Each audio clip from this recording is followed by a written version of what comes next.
estas cosas de la vida, ¿no? Todo el año, en mi caso, ya sé que cada señora y señora es un mundo, pero todo el año suspirando por el buen tiempo, pero todo el año, con que si la lluvia, que si no sé qué, que si no sé cuánto, y ahora tengo un día que no sé dónde meterme.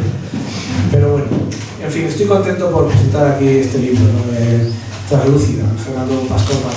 Es un poeta que a mí me gusta mucho, porque bueno, la poesía tiene sus modas, tiene sus tendencias, que un autor puede acercarse a ellas más o menos, ¿no? Pero que bueno, que son importantes, y hay autores que están un poco al margen de eso, ¿no? Y yo creo que es un poco el caso de Fernando Pastor Mata, que hace una poesía reflexiva, honda, que necesita espacio para poder sacar sus ideas, pero con mucha sensibilidad, con mucho juego y mucha luz con respecto al entorno, algo que se hace cada vez menos y que para mí es muy importante en poesía, y luego con una lucha muy grande por cuidar, mimar, exaltar el lenguaje y las palabras, que en el fondo es la esencia de toda la poesía, ¿no? Eso lo tiene muy claro. Es un poeta trabajador, constante, que lucha, que mide, que trabaja cada verso, y eso le da al libro mucha versatilidad y mucha agilidad, ¿no? Es un libro de poesía que se lee muy bien. Es verdad que lo que decía antes, hay poemas, la gran mayoría son poemas largos, y sin embargo en ningún momento cansan al lector. Es un poeta con muy buen sentido del ritmo. A mí me gusta mucho, ¿no? Y creo que este Translúcida es un trabajo estupendo. Así que estoy muy contento de estar aquí. Yo no quiero hablar más del libro, porque para ello tenemos la suerte de contar con Cristina Peralba, que es una autora que a mí me gusta mucho, a la que sigo, y que además me consta que conoce muy bien el libro y al autor, y que además el libro lo ha conocido desde sus inicios o desde su principio, ¿no? Y eso es muy bueno para que ahora nos hable un poquito de lo que ella ha encontrado y de lo que ella quiera, ¿no? Y luego pues Fernando nos leerá unos poemas, también participará esto de aquí, que es una cosa que está muy bien, vamos, y que él lo va a saber llevar. Y yo creo que, estoy seguro que aquí pasaremos un rato muy agradable de poesía, ¿no? Así que nada más, os agradezco a todos vuestra presencia.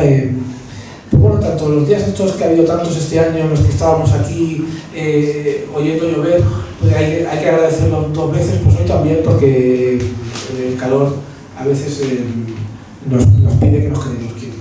Así que nada más, muchas gracias, y le cedo la palabra a Cristina.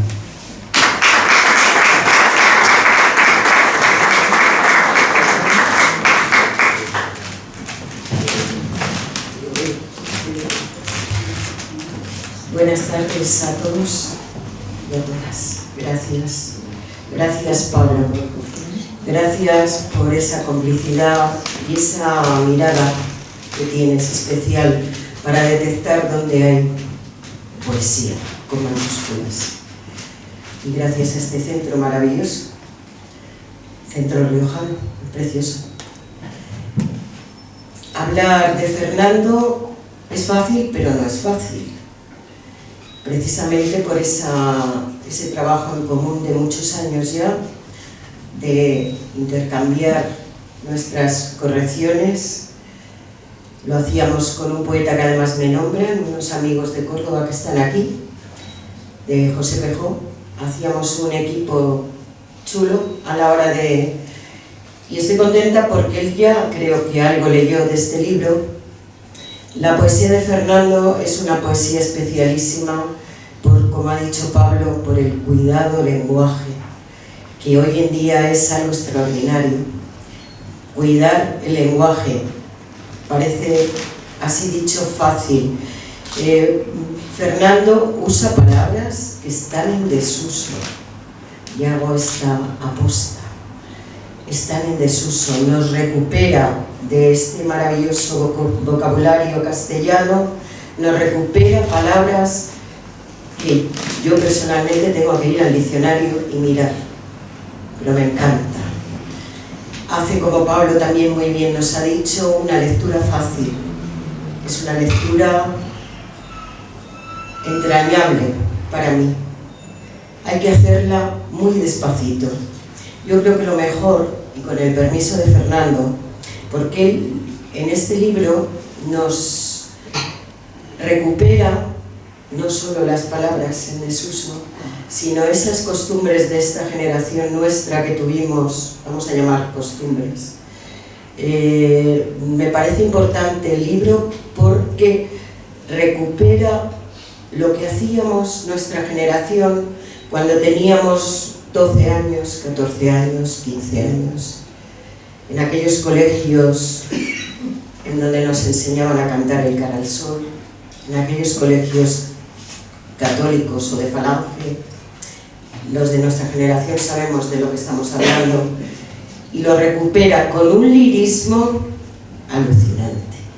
O sea, es que no te está contando la historia cruda como era, que lo era. Le saca la belleza a la historia de aquel tiempo. Tiene poemas para mí, hablando ayer o antes de ayer con él, pues qué poemas, todos son clave, pero hay poemas para mí centrales que hablas precisamente del título, Traslúcida, pero hay un poema maravillosísimo que es muy largo, pero voy a hacer algún esbozo de él porque me parece crucial. Punto 0 del libro, que es Alcazaba. Alcazaba, que se lo dedicas a Arturo Pino, a quien tanto debe la Alcazaba. Y nos dices, primer recinto, ya se perdió el rastro que dejaron aquellos niños bulliciosos desde la catedral a sus inmediaciones.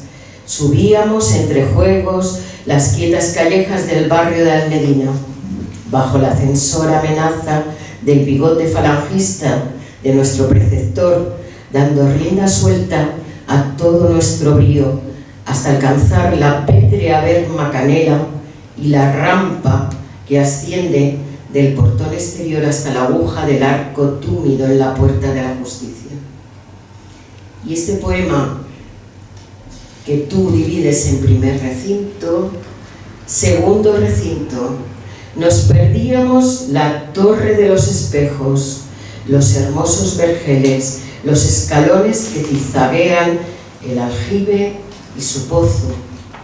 Tercer recinto, atravesábamos las murallas por el antiguo foso levadizo de la tercera fortificación para llegar por fin al patio de armas con el silo y su aljibe. Y después de 20 años vuelves a Almería y nos dices del primer recinto, hoy de nuevo en la Alcazaba disfruto del zigzag de la senda, los escalones marcados con el rojo ladrillo rojo, las pirámides, merlones del mural defensivo entre el saliente y la torre de los espejos. Segundo recinto. Alcanzo el segundo recinto por visitar la ermita, el aljibe califal y 2 viviendas, hoy restauradas, donde me paro lo justo mientras medito en cómo era su vivir. Recinto final. Pero no llego al tercer recinto, porque estoy en él desde hace mucho. Dicen que ya no se ve como en los 60, y a pesar de sus mejoras, no tiene ningún interés para mí. ¿Qué sentido tendría ese perímetro si ya no hay forma de retraer el tiempo, de volver a la utópica traslúcida, a lo América Ítaca, al jardín de las Hespérides, a la Arcadia que tantísimo anhelo para gozar otra vez del pasado, sin un fin otro que alcanzarse y solo deleitándote por ese recorrido? 3 recintos, 3 partes de una senda y una excesiva prisa por consumir etapas. Me parece, estáis viendo la belleza de la narración tan lírica que va haciendo. El libro os lo vais a consumir inmediatamente, lo vais a leer en un momento. Yo no voy a saber decir, porque soy feliz con él, voy a leer algún trocito más porque me parece lo mejor. Vuelvo de aquel tiempo hasta el presente. Doy la espalda de nuevo al instituto, abandono el entorno de esas calles y me envuelve el acre sopor de una nostalgia que se embrida en mi boca con dureza. Hablas de los amigos que no puedes volver a ver, de aquellos amigos que recuerdas y dices que ahora desearía sentarme para tratar al fin de descubriros, para debatir tristezas y memorias, o qué esperanzas nos perduran para el resto de estancia que nos queda. Qué tarde, amigos, qué tarde se nos hizo. Buenas tardes. Perdón, buenas tardes. Buenas tardes. Hay poemas, yo pinto los libros, sabéis que una hermana mía me ha regañado, ¿cómo se te ocurre este libro, como romper ahí la imagen de él? Le he puesto asteriscos al 80% de los poemas, a los otros no, porque es que los va a leer él ahora. Por vez primera he besado tus labios en este cerro de San Cristóbal. Por vez primera sí te besé y me diste tu cuerpo sin ambajes, en donde estruendo y tumulto se asordinan. Desde lo alto hoy besé tus labios, no la primera vez, pero sí desde este teso.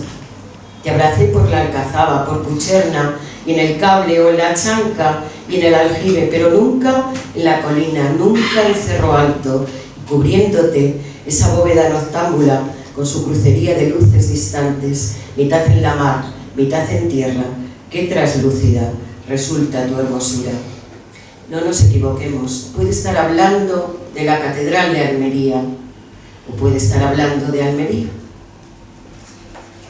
Parece que habla con un amante. Y quiero hacer una lectura que tenía preparada. Bueno, Puerta Pucherna, que nunca pensaste hacer un poema de Puerta Pucherna, que es increíble, y hace, yo creo, uno de los poemas más bellos del libro, porque dice que pervive aún la vieja pensión en la que dormí por vez originaria en tu regazo. La puerta reseca por la vida, la empinada escalera, la negrura interna calina del olvido, y persiste también en mi memoria el ventanal de aquel entresuelo, ese puente gigante, doble, que lindara la penumbra interior del luminoso intimismo que da a Puerta Pucherna. Nunca fue Puerta Pucherna mi horizonte. El paseo sí, la Alcazaba, el mercado cercano junto al Teatro Apolo, el Aliquián, pescadería, la Chanca, sus callejas. Escruto a la gente, no del balcón cobarde, sino a la cara, mirándolos de cerca, cuando trato de encontrar un rasgo conocible, un gesto hermano, un amigo, que vuelva del entonces. Este recuerdo que tú en algún verso nos dices si valdrá para algo. Claro, aquí tienes las indicaciones para que vuelvas desde tu ubicación actual. No sé. Es increíble lo de...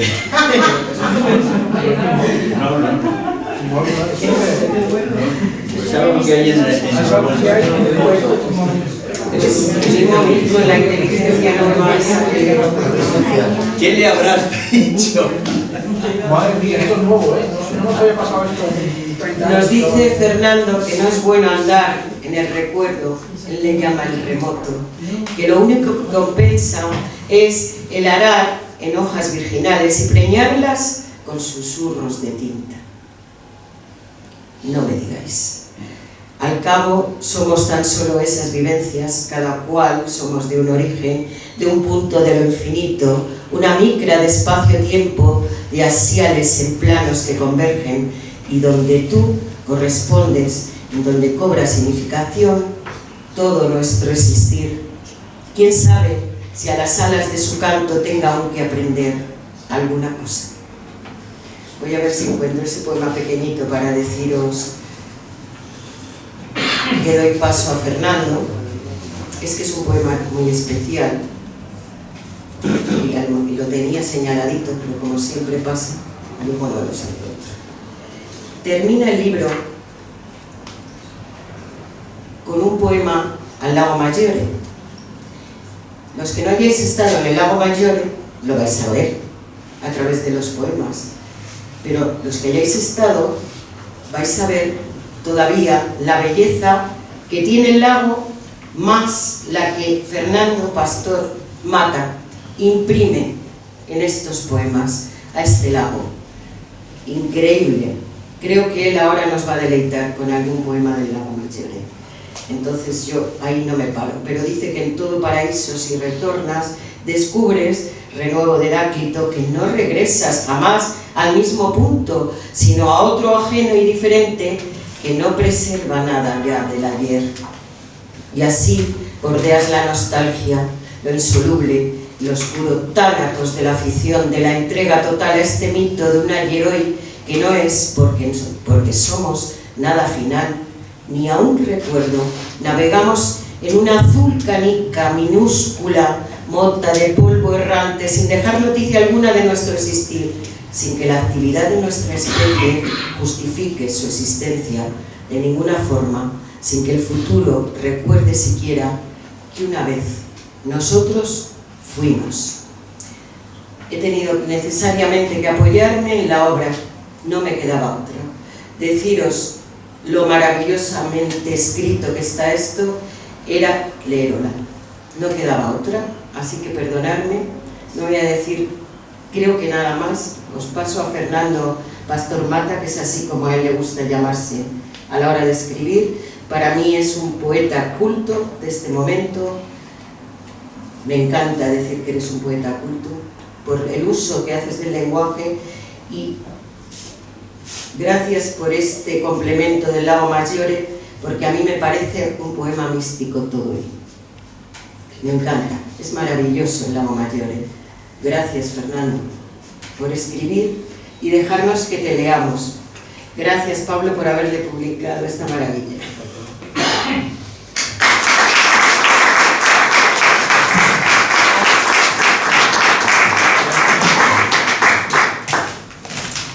Pues os voy a confesar una cosa. Esta es la parte negativa. Bien que me regañaba cuando no le gustaba uno de los poemas, ¿eh? No creáis que no. Me decía, Fernando, esto tienes que darle... Cristina me ha ayudado mucho aconsejando y dando ideas en muchos de los poemas. Y sé que para ella este libro es muy, muy especial. Se dice siempre que es el que más le gusta. Yo tengo otros que me gustan también mucho, que espero que Pablo se decida a publicarlos también. Tenemos uno ya también que no tiene nada que ver con esto, es otra cosa distinta. Pues bueno, voy a intentar hacer un experimento, así que tened paciencia, porque no quería... Siempre tengo al pobre Carlos ayudándome con las transparencias y eso, pero quería que estuviera tranquilo, sentado y disfrutando. Entonces cada rato voy a estar haciendo ejercicio, que tampoco pasa nada, pero es porque me gusta utilizar un poco de música y de imagen para arropar lo que voy a leeros. Entonces, efectivamente, si os dais cuenta de lo que ha dicho Cristina, hay dos partes. Una parte es la propia Traslúcida. Traslúcida es el paraíso perdido de mi infancia. Es Almería, pero no es Almería. Es aquella Almería que yo recuerdo y que yo convierto en paraíso. Seguramente no lo era, y en muchos de los poemas se ve que no lo era. Si uno lee un poema que se llama Zapillo, pues hablo del hambre y de lo mal que lo pasaba mucha gente, y pues hay otros. Yo tengo muy buenos recuerdos. Fijaros que, aunque suene mal decirlo, me dieron en un colegio de Falange, me dieron una educación exquisita y me enseñaron a ser una persona que no es de extremos, que le gusta analizar las cosas. Curiosamente, allí leí a Miguel Hernández, allí leí a Machado, a León Felipe no, pero a ellos o a Alberti tampoco. Pero bueno, pues vamos a empezar entonces con vuestro permiso.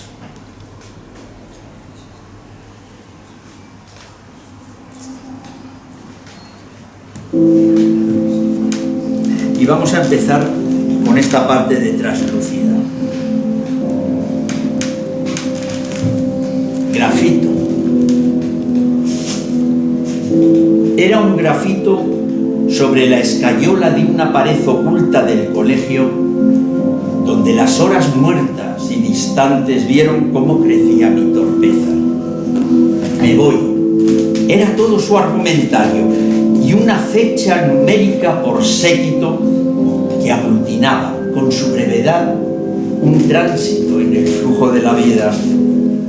Nada más de mi paso por el menor, ni frases, ni palabras, ni algún verso, nada, en lo absoluto nada, solo un grafiti lacónico en caliza que descubrí de nuevo al visitar el internado en el 85, septiembre, triste siempre en septiembre. 3 lustros desde que lo grabase, y me hizo entender que algún negocio se me debió quedar en esa senda que llevo tercamente hacia mi cárcava.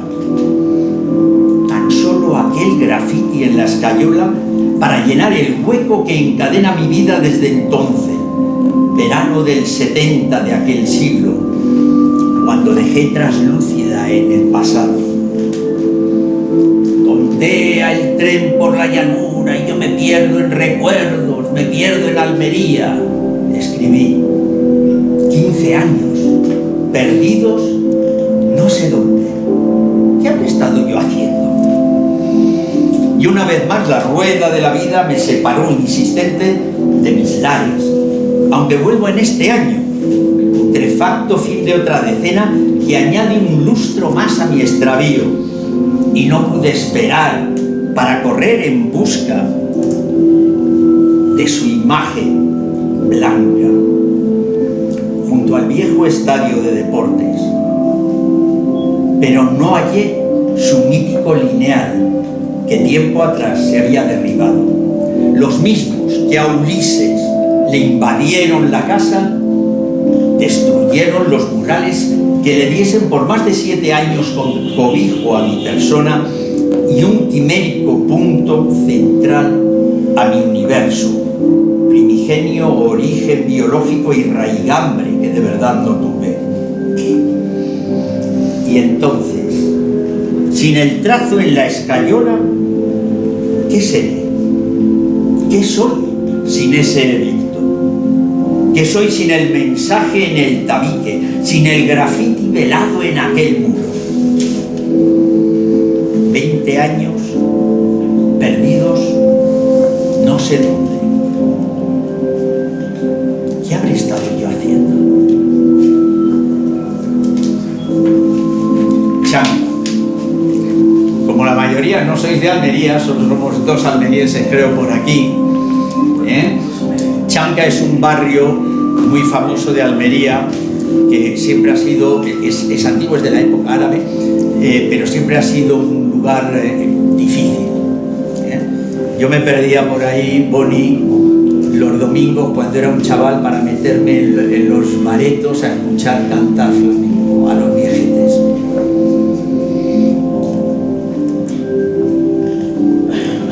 Se me ha roto la chanca con sus 1000 colores, como un fortín de fuegos en la madrugada, y me hiere en la pupila el fulgor de sus tonos básicos primigenios.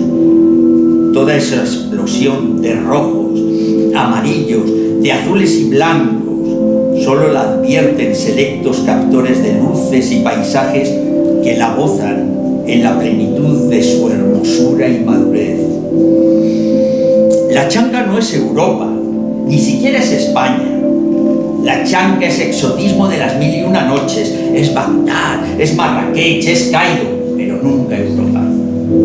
Es zoco oculto, rincón de morería, con todos sus aromas, sus gentes y sus ruidos. Cuando pisas sus callejas en declive, te ciega el blancor de cal en los murales y un silencio encubierto en el monótono rumor lejano de ciudad que se aletarga y que asciende monte abajo desde el puerto hasta arriba, al cielo, incomprensible, traslúcido, y a los ocres muros de la Alcazaba, estática sobre la berma de su basamento pétreo. pero allí te atenazan sus gentes, que visten tonos desvaídos, oscuros, como si pretendiesen excusarse por la intensidad de su barrio protervo, y la droga, la rabia y la miseria tienen también su unidad, su escondite, y el desencanto de quien desde que lo nacen no conoce sino infortunio y decepción. La chanca es sin duda Edén y huerco, la voluptuosa belleza de su arcaico esplendor musulmán ante la endémica miseria y decadencia de su hoy posmoderno y católico. Y yo me descubro extraño a sus encantos, porque siempre temí gozar de su belleza y porque soy intruso en la opinión de quienes me han visto pasear sus túmulos durante los escasos y tímidos momentos en que me persono y pateo sus colinas como un valerí por su cimetière Magan. Nunca seré parte de la charca, por carecer de la condición de vida. Yo no soy Ceba, el poeta que también la conoce. Siempre seré tejido espurio que repudia el cuerpo por anómalo a su esencia. Y aunque la quise en silencio desde la niñez, cuando invertía mi asignación semanal en ayudar a los más indigentes, jamás me admitirá entre los suyos. Y cuanto más ahora que la ensueño desde las brumas de unos Midlands lejanos.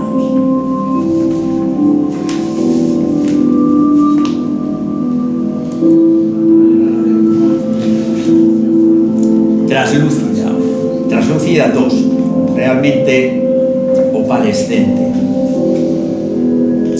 Tú eres toda tú, voraz traslúcida, ni límpida ni turbia, alabastrina y constante apetito de mi boca, tañadora de mí, me agredes de continuo y no tengo manera de evitarlo.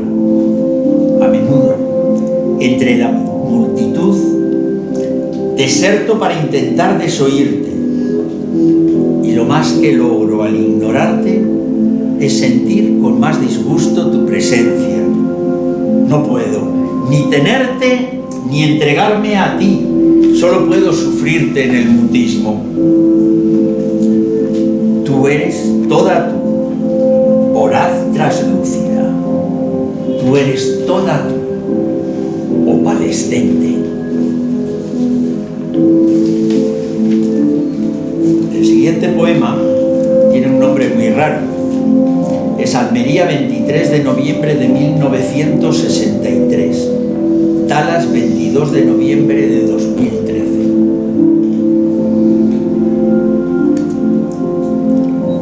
Almería, 8:30. Amanece. Y era un presentimiento la sorpresa que hería la parca, porque hay lluvia sin tregua de lágrimas acres en el parabrisas de la vieja tartana que corre al instituto. 8:30 y lo supimos. ¿Y quién recuerda de aquel día la lluvia o el viento de filabres de aquel amanecer, ese otoño tardío que prendió la mañana con un lamento profundo? Talas, 22 de noviembre de 2013, 50º aniversario de aquel magnicidio. Hace 50 años llovió en Almería y un niño fue testigo del llanto de la muerte.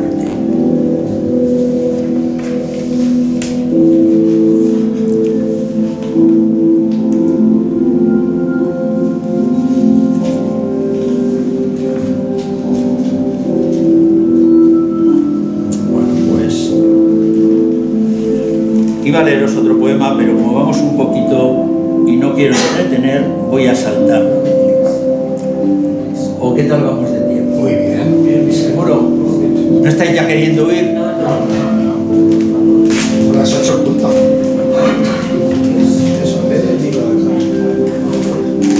El libro es más difícil. Tengo el orden, pero bueno, sí, está bien. Bueno, pues os voy a leer este poema Hay una cosa que dicen los amigos que es lo que mejor se me da, que son las elegías.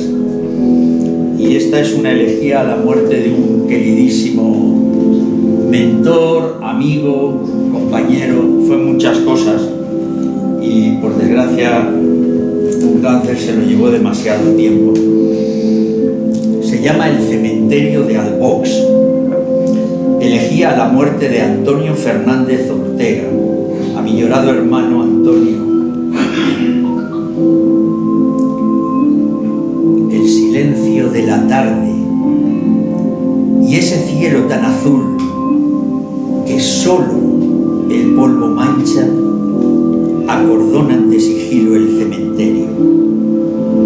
El guardés viene a regar en los atardeceres, ya con la caída del sol y con ese bagaje de cadáveres y lápidas, de existencias muertas y memorias vivas que lo convierten en maestro de algún orden oscuro. Y me detengo frente a tu osario para cantar esa vieja habanera que te cantamos el día en que dejaste el colegio y cuya razón nadie volverá a comprender ahora que no somos. Dilapidamos nuestra ruta hacia Pancaya y ya no queda retorno posible, porque aun si encontráramos la vía, nunca podríamos regresar el tiempo. Como castillos de arena que barren las olas, perecemos. Somos capas de polvo que alternan unas sobre otras. Ni un pequeño monolito indica aquella aventura y solo quedará de nuestro paso ese silencio que alberga la tarde, esa habanera que el estío angosta y ese polvo que macula un cielo tan azul y traslúcido como este que suele iluminar tu tumba.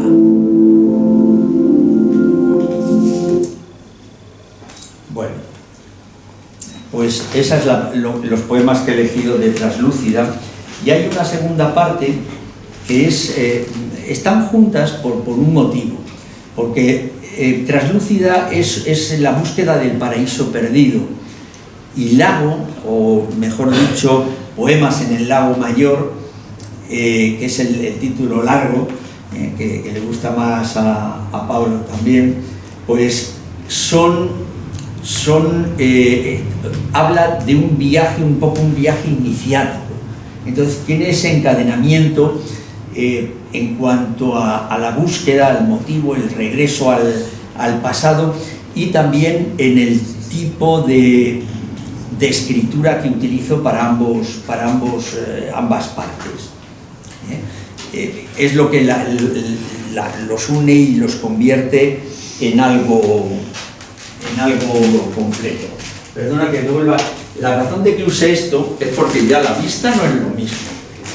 Entonces prefiero, y además llevo mis marcas, Carlos lo sabe que marco todos los papeles, aquí subida de tono, aquí bajada. Pues vamos con Lago. ¿Estás bien de luz o...? Estoy bien de luz, sí. Empiezo con la llegada a Villa Carlota, que es el primer poema que arranca y explica un poco la cosa.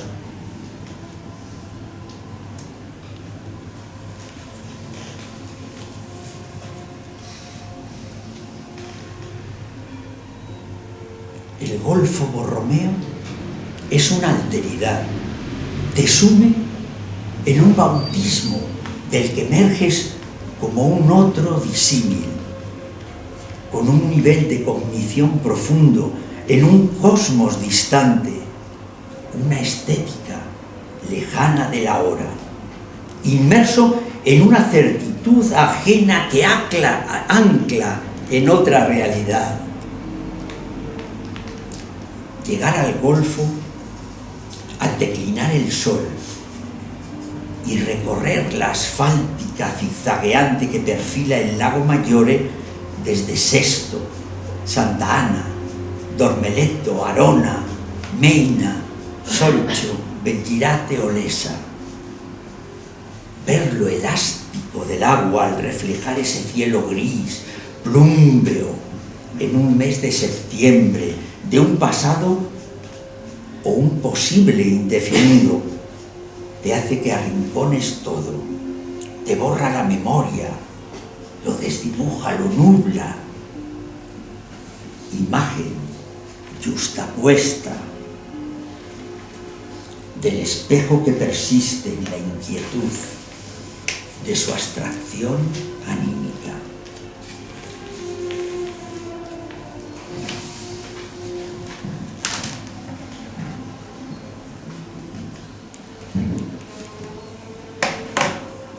Luego gritará, pero bueno. Hay una de las islas del lago Mayor que a mí me encanta. Se llama la Isla de Pescadores. Parece que se peca al posar el pie sobre su orilla, porque sus gentes, hurañas y distantes, que cambiaran los útiles pesqueros por los turísticos mucho más lucrativos, te censuran la infracción y lo reprochan con aquel atisbo que deja entrever la tacha que comiden en sus labios. Y luego andar las nimias callejuelas que mueren en el agua, los suelos de piedras desiguales, alguna arquería, rincones con embrujo, ventanillos que asoman la minúscula estructura de un Belén del 17. Y en su límite, la soledad de un jardín en el que troca su área más grácil de esta mínima isla de pescadores. Podrías darte asueto en algún banco absorto en el argéntico vidrio que circunda la ínsula. No mides los minutos en que observas el hipnotizador y suave arribe del líquido hasta el arenal, o al sol, perderse entre la umbría de las cumbres, pero al tañer que deshoja una distante campana sobre el Maggiore, te regresa, y regresas tú mismo hasta el amarradero donde se reinicia el manido flujo del vivir en el perfil adunco de un navío azul. Y mientras boga el batel sobre el acuoso, alejándote de la simple paz del islote, se puede contemplar tu alma que medita sedente todavía en aquel banco.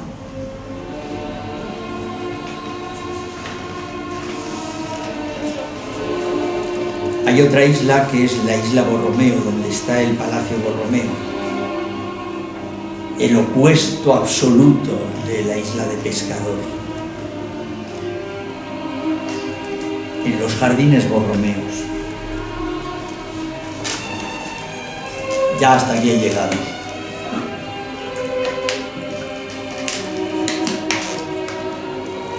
Me doy a la bebida. Caminar por los jardines en quietud distante del bullicio que circunda. El palacio en la extrema norte y en lo remanente de la isla, los piramidales jardines Borromeo como zigurat asirio que escala. Solo la paz de los árboles y el céfiro, denso estertor agónico en este viaje introspectivo. Si lo quieres, podrías disiparte solo tu pensamiento, sin que rompan la armonía que tanto sobrecoge, y huir por esas laberínticas sendas difusas y en cuadrícula entre pérgolas donde observar un cielo pletórico de luminiscencias, o subir las terrazas que levitan por el zigurat hasta su vértice truncada, espacio donde el universo todo él se despliega en plenitud. También refugian los jardines, aves que gorjean al decline vespertino, por paseos recónditos que se pierden entre arbustos con aromas que embrazan, y es fácil evadirse en esta isla tan minúscula que se eleva sobre la quietud del lago. Querría descubrir en mi persona, igual que el agua tiene en esta isla, un punto de reposo y de respiro, de pacífico hospedaje y de refugio, por lograr el aliento imprescindible que se busca con denuedo en la existencia.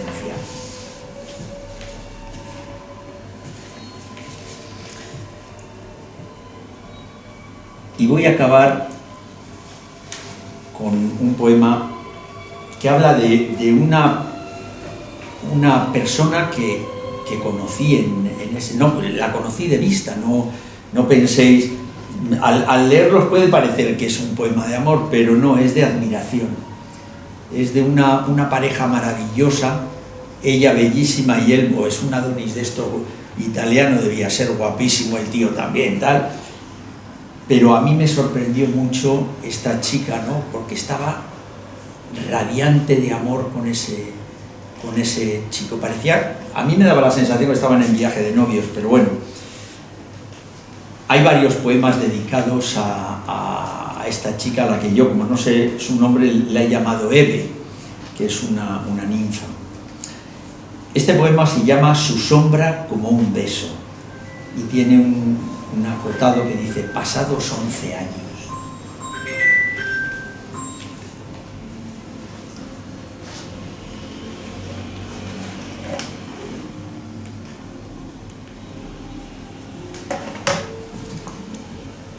Su sonrisa te roza como un beso a pesar del tiempo, la distancia o el arcano que encierra esa mujer de la que guardas aún vívida imagen.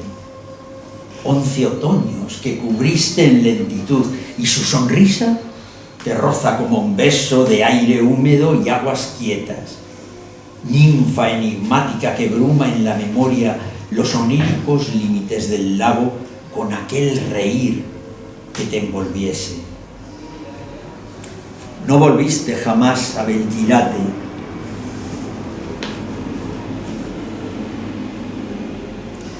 pero cruzaste en tren y viste el lago, y al parar en la estación y ver el nombre no tuviste arrojo en descender.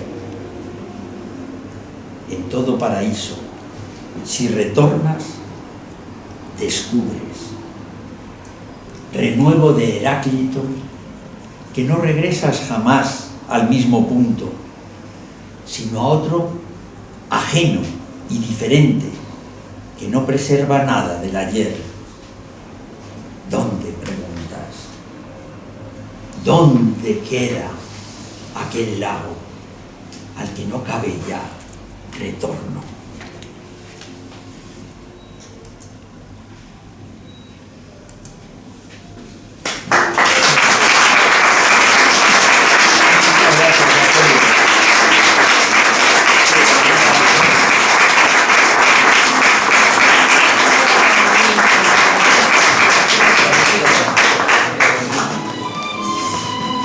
Yo creo que hemos asistido a una presentación preciosa, la verdad. Yo lo que quiero es irme a la playa. Estaba todo el tiempo diciendo, joder, es que me metía pensando, voy a proponer a mi mujer coger el coche esta noche. Luego no lo voy a hacer, pero me han dado de eso, de llamar y a casa y decir, vámonos a la playa. Es una locura esta, no sé, tampoco es para tanto, nos bañamos y ya volvemos al día siguiente de otra manera. Esto es lo que tiene la poesía. Pero bueno, en fin, al final no lo haré. Bueno, pues muchas gracias a todos. Como es tradición en mi edición de Vitruvio, yo quiero que terminemos pidiéndole a la poeta que lea un último poema. Y yo creo que lo ha leído Despedida, que es y que además tiene una cosa atrevida y valiente, es que va a tener que decir algunos versos en francés. A mí eso me apetece escuchárselo. Pero yo creo que ese poema es estupendo y quiero que lo lea para acabar. Y nada, daros las gracias, y luego nos tomaremos un vino, cortesía del autor, y podrá dedicaros el libro a lo que queráis. Y nosotros seguimos aquí la semana que viene, el jueves, presentamos aquí la novela, el jueves, presentamos aquí Águila Roja, que es una novela sobre la Roma del siglo II, bueno, a la que estaremos pues, si le apetece más literatura. Y el viernes presentamos La niña que ha sembrado la tierra del poema, la poesía completa de José La Maturana, una maravilla, pero eso sí, en Sevilla. Si yo voy, yo voy. Lo que no sé en qué estado llegaremos. En qué estado llegaremos a Sevilla no lo sé, pero ahí estaremos, ¿no? Así que nada más, muchas gracias y vamos a irnos con un último poema de Fernando Pastor Mata.